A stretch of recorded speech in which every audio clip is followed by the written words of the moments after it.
మన నిజామాబాద్ లో కేవలం 6,550 రూపాయలకి స్వచ్ఛమైన నీటి సర్వీస్ ని Cygnus SR aqua solution AMC services అందిస్తోంది. బెట్టింగ్ యాప్ ఇది ప్రస్తుతం ఒక పెనుభూతంలా మారింది. దీనికి సంబంధించి ఇప్పటికే ప్రభుత్వం ఒక ముందడుగు వేసిందని చెప్పొచ్చు.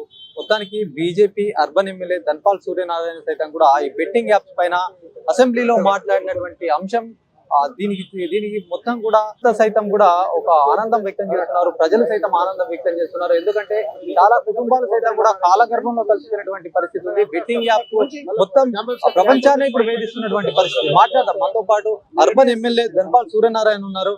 సార్ చెప్పండి, ఇప్పుడు బెట్టింగ్ యాప్ చాలా ట్రెండ్ గా మారింది. చాలా మట్టు కూడా చాలా యువత మన నిజామాబాద్ జిల్లాలో సైతం కూడా చాలా కుటుంబాలు మొత్తం ఈ రోజు చాలా దీనమైన పరిస్థితులు ఉన్నాయి. చాలా ఆత్మహత్యలు సైతం చేస్తున్నాయి. మీరు ఒక ఎమ్మెల్యేగా ఆ ప్రస్తావన అసెంబ్లీలో చేయడం చాలా శుభ పరిణామంగా చెప్పొచ్చు.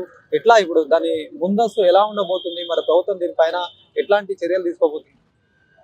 బెట్టింగ్ యాప్ ద్వారా, గేమింగ్ ద్వారా, మొబైల్లో రెమ్మి ఇతర గేమింగ్ ద్వారా అనేక కుటుంబాలు, ముఖ్యంగా యువకులు ఈజీ మనీ ఎర్నింగ్ దృష్టిలో పెట్టుకొని ఈ గేమింగ్ తోటి చాలా మంది వారి కుటుంబాలు రోజున పడుతూ ఉన్నాయి. అనేక మంది ఆత్మహత్యలు చేసుకుంటా ఉన్నారు.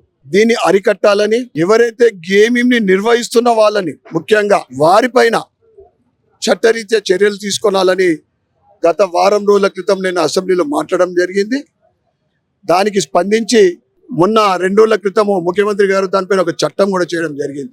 గేమ్ ఆడే వాళ్ళైనా, నిర్వహించే వాళ్ళైనా, దాన్ని ఆర్గనైజ్ చేసే వాళ్ళు ప్రతి ఒక్కరికి కఠినమైన చర్యలు తీసుకున్నాలని ఒక చట్టం అమలు చేయడం జరిగింది.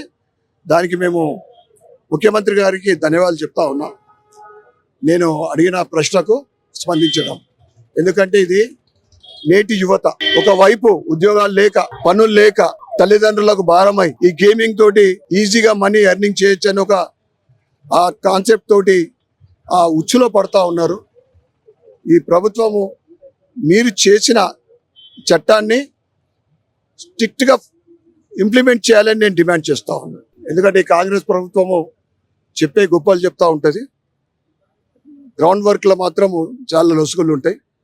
అందుకే తప్పకుండా, ఎందుకంటే ఇది అందరికీ సంబంధించిన విషయం.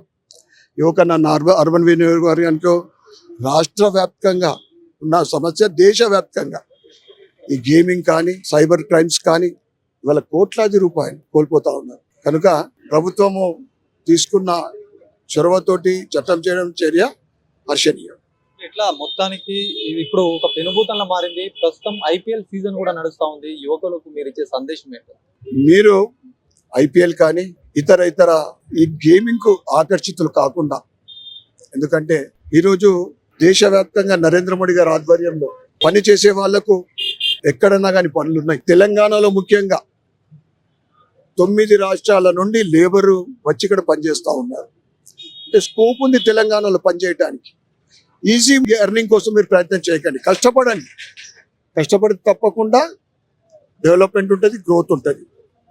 కష్టపడ్డది సంపాదించింది ఒక సాటిస్ఫాక్షన్ ఉంటుంది. ఈజీ మనీ ఎర్నింగ్లోనే మీరు వచ్చులో పడతా ఉన్నారు. దయచేసి ఈ యువకులందరికీ నేను కోరుతా ఉన్నా, వీటికి దూరంగా ఉండండి, మీ ఫ్యామిలీని కాపాడుకోండి, మీరందరూ కూడా హ్యాపీగా ఉండండి నేను కోరుతాను. ఇది పరిస్థితి. మొత్తానికి కూడా బెట్టింగ్ యాప్ పైన ఒక చట్టం రావడం చాలా సంతోషంగా ఉందని చెప్పి అర్బన్ ఎమ్మెల్యే ధన్పాల్ సూర్యనారాయణ చెప్తున్నారు. ఎందుకంటే ఇప్పుడు అందరినీ కూడా వేధిస్తున్న సమస్య పైన ఆయన గలం విప్పారు అసెంబ్లీలో. ఇదంతా మాట్లాడడంతో కూడా ఒక కాంగ్రెస్ ప్రభుత్వం కూడా చట్టం తీసుకురావడం సంతోషంగా ఉందని ఆయన చెప్తున్నారు. దీంతో పాటు కూడా ప్రజలు కానీ, ఇటు యువకులు సైతం కూడా హర్షం వ్యక్తం చేస్తున్నటువంటి పరిస్థితి. చాలా మంది జీవితాలు సైతం కూడా ఈ బెట్టింగ్ యాప్ ద్వారా కూడా బెట్టింగ్ పెడుతూ కూడా వాళ్ళ జీవితాలు నాశనం చేసుకున్నటువంటి సంఘటనలు ఉమ్మడి జిల్లాలో కోకోలు అని చెప్పచ్చు.